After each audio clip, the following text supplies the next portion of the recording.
Ponte cómodo, apaga la luz, prende una vela y... Bienvenido a mi cripta.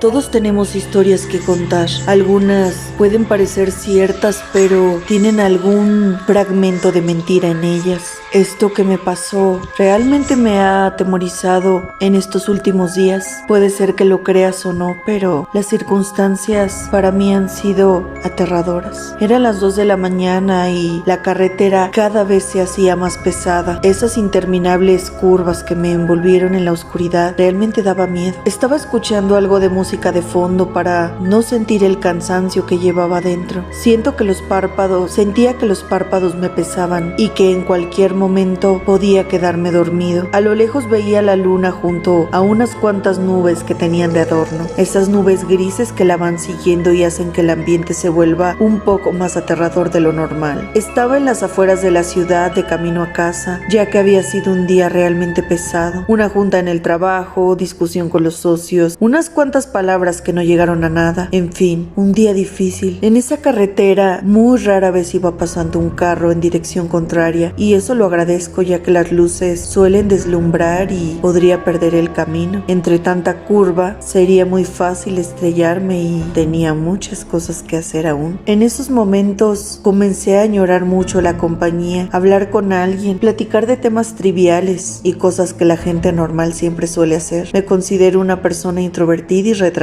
El platicar mucho con las demás personas no es lo mío. Sin en cambio, eso no quiere decir que no lo añore, que no lo desee. Quizá fue por ello que me eligió a mí entre tantas personas que podían haber transitado la carretera, aunque eran altas horas de la noche, no lo sé. Bajé la velocidad ya que estaba pasando por una zona en la que recientemente hubo un derrumbe.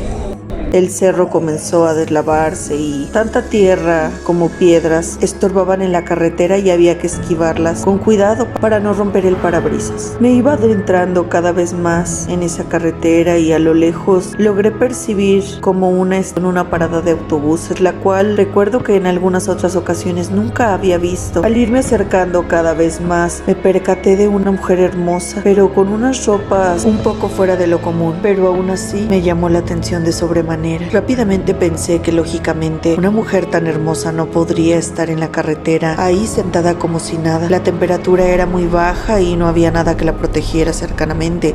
Lo primero que pensé fue, quizás una trampa, asaltos, todo esto se da por estas zonas. Casi al llegar se puso de pie y rápidamente me hizo la señal de que estaba pidiendo que la llevara. Titubeé un poco al pensar en las trampas que te digo, pero algo dentro de mí se volvió loco. Bajé la velocidad del carro, frené y bajé la ventana del copiloto. Ella se quedó parada viéndome, con cierta esperanza de haber logrado que un carro se detuviera. Le pregunté rápidamente si quería que la llevara, que si estaba sola, estaba en apuros, qué sé yo, tantas cosas que le pueden ocurrir a una mujer tan hermosa a esas horas. Ella solo asintió. Quité los seguros del auto. Ella subió en el asiento del copiloto y estuvo callada por unos segundos. Claro, asumí que era por la temperatura. Rápidamente tomé mi suéter que estaba en la parte trasera del automóvil, aunque traía la calefacción, y le dije, toma. Solo me vio con gentileza, pero no contestó nada. Sentí algo de extrañeza por toda esa actitud, pero no me importó. Si pudiera platicar con ella, saber qué hacía ahí, sus gustos, quizás su número de teléfono o dónde buscarla después. Le pregunté si la música le parecía bien, solo asintió con la cabeza. Eran ya cerca de las 3 de la mañana y ella acarició mi mano y me hizo señas hacia una casa. Se veía al fondo con una luz muy tenue. Se veía quizá unos 500 metros dentro de la carretera. Tenía unas luces tenues. Le pregunté si quería que la llevara ahí y asintió nuevamente. Estaba harto de que no quisiera platicar conmigo.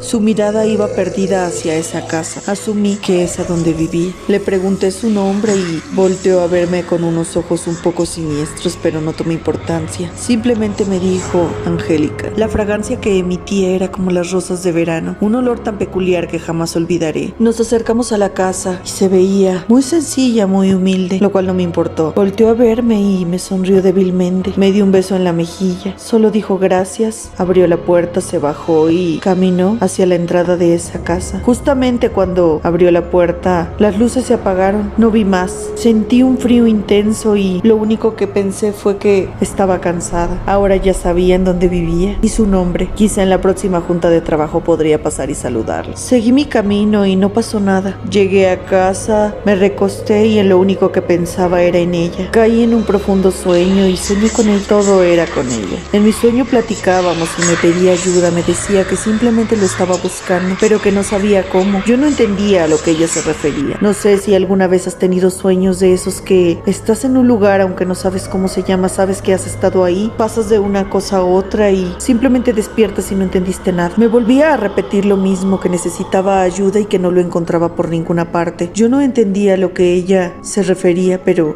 no importaba. Desperté a las 9. Tenía hambre, así que decidí ir a comprar algo de alimento, pues en estos últimos días, al no haber estado en casa, no había nada. Al subirme al carro me percaté de un olor muy fuerte. Rápidamente volteé al asiento del copiloto y vi que en el piso había demasiada tierra, mucha tierra negra y gotas de sangre, lo cual me llamó mucho la atención y comencé a asustarme pensando rápidamente en ella, que si había sido un sueño, había sido una realidad, pero la evidencia era muy clara. Esa tierra era tierra fresca y la sangre era de una herida reciente, era sangre fresca. En el asiento había algunas cuantas marcas de tierra también. Pensé en qué le habría podido pasar a Angélica y por eso estaba tan seria. Quizás si hubiera dicho que algo tenía, yo podría haberla ayudado. Entré en pánico, así que decidí en regresar a ese lugar al que la había llevado. Ni siquiera me importó mi aspecto físico. No me importó nada. Me apresuré, pisé el acelerador y traté de manejar lo más rápido que podía. Me fui acercando a esa vieja casa. Al ir adentrando en el camino, comencé a ver que parecía una casa abandonada. Pero eso no podía ser porque la noche anterior tenía luz y se veía habitada. Al acercarme, empecé a sentir mucho miedo porque realmente estaba deshabitada, estaba abandonada. Se ve que hacía muchos años que nadie había vivido ahí. Pensé en bajar y entrar a la casa, pero algo me decía que no lo hiciera y mi curiosidad por saber si estaba en el lugar correcto fue mayor. Me bajé del auto y con mucho sigilo decidí entrar. Lo primero extraño que noté era que la puerta estaba entreabierta. Al irme adentrando a la casa era pequeña, solo contaba con 2 cuartos. Había mucha tierra en el piso, vestigios del techo, pocas cosas ya carcomidas por la humedad y el moho por la pared y todas partes. Empecé a entrar en pánico. Sentí como un escalofrío recorría todo mi cuerpo cuando en la pared vi una fotografía de una mujer. Me acerqué y la sacudí. La mujer de la fotografía era Angélica y traía la misma ropa con la que yo la encontré. Era la que vestía en la foto. Ella estaba tomando de la mano a un niño quizá de 4 años. Sentí terror. No podría ser la misma mujer. No podría ser ella. Quizá me estaban jugando una mala pasada, una broma y a eso se dedicaban. Esto no podría ser cierto, así que decidí llevarme la foto y salir corriendo de ese lugar. La saqué del marco y en la parte trasera estaba escrito un nombre y efectivamente su nombre era Angélica y el pequeño a su lado, por lo que decía la foto, era su hijo, Daniel. La fecha de la foto fue lo que me asustó realmente. 13 de octubre de 1953. No podría ser la misma Angélica, la edad no coincidía. La mujer que yo vi apenas rebasaba los 25 años. No podría tener la misma edad la de la foto y ella. Era algo realmente increíble. Encendí el carro y decidí irme lo más lejos de ahí, pero no sin antes averiguar qué es lo que estaba pasando. Recordé que unos kilómetros atrás había una estación de servicio. Preguntaría ahí qué es lo que estaba pasando. Quizás alguien lo sabría. No lo sé. Llegué a la estación de servicio y entré a la tienda. Compré un café y al acercarme al mostrador le pregunté a la señora, era una anciana. Le dije que había tenido una experiencia muy extraña, que el día de ayer una mujer hermosa, justamente 1 kilómetro antes, me había pedido que la llevara a su casa y ahora que regresé porque tuve miedo de que algo podría haberle pasado en el domicilio en el que la dejé, estaba abandonado. Me dio mucho terror. Ella solo seguía con su mirada fija en mí, simplemente con una sonrisa muy leve. Me dijo, sí, sé de quién me hablas. Le pregunté si sabía en dónde estaba. Quizá me había equivocado de dirección, pero la anciana solo sonrió y me dijo, ¿llevaste a Angélica? ¿No te preguntó sobre su hijo? Le contesté que no, solo había soñado con ella en donde me pedía que lo buscara, pero yo no sabía a qué se refería. La anciana me platicó que hace muchos años su hijo Daniel desapareció. Llevaba bastantes días perdido y al no encontrarlo ella enloqueció. Se colgó precisamente de la viga de esa casa por el dolor de haber perdido a su hijo. Hacía más de 20 años y en la época en la que su hijo se perdió, siempre se le veía pidiéndole aventón a los conductores que pasaban desapercibidos. Siempre era la misma historia. No les hablaba y simplemente les hacía señas hacia dónde se dirigía. Al día siguiente siempre regresaban apresurados al haber soñado con ella y temiendo que hubiera estado en peligro, pero simplemente quería que le ayudaran a buscarlo. El cuerpo de Daniel fue encontrado un mes después. Se ahogó en el río. Lo enterraron junto a ella, pero quizá no sabe que Daniel está a su lado y por eso viene a buscarlo todas las noches de marzo. Si te la topas en la carretera, ten mucho cuidado, pues algunos hombres han enloquecido. Disfruta nuestras historias. Dale like. Compártelas. Eso